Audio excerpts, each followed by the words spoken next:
A parent tells News 4 her child's school bus is so crowded that students are forced to sit on the floor. Our Fact Finder team started making some calls to find out if that claim is true. The school district says there is no problem, so who's telling the truth? News 4's Brooke Boone investigates in this Fact Finder report.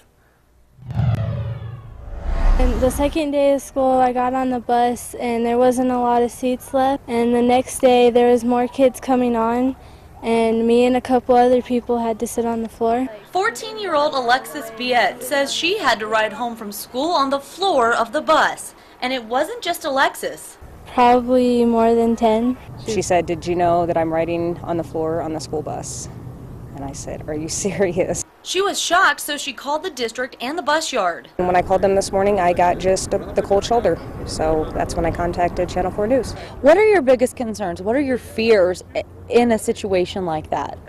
My fear is the safety of the children if they get into an accident. It doesn't seem okay to have my child riding on the floor. I called the district's chief logistics and operations officer, Rick Harris.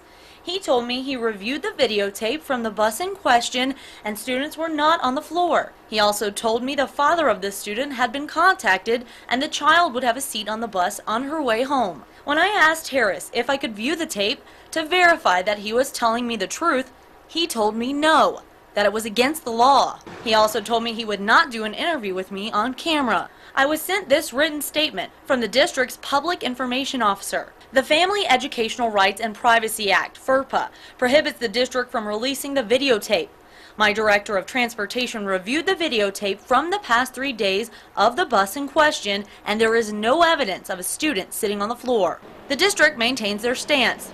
And then there's what Alexis had to say. We had to hold on to the seat when it turned, and sometimes there's some people that had to sit on each other's lap. Today, what happened?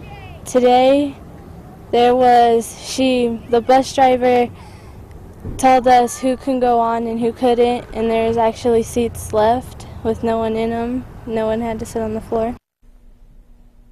Once again, district officials tell News 4 there was never a problem, but they also say legally they can't prove it to us and therefore prove it to you, the viewers, as well.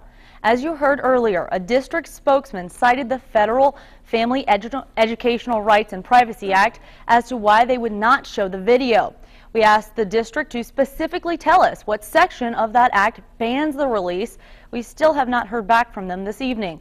We'll let you, the viewers, know when they get back to us. Shelby?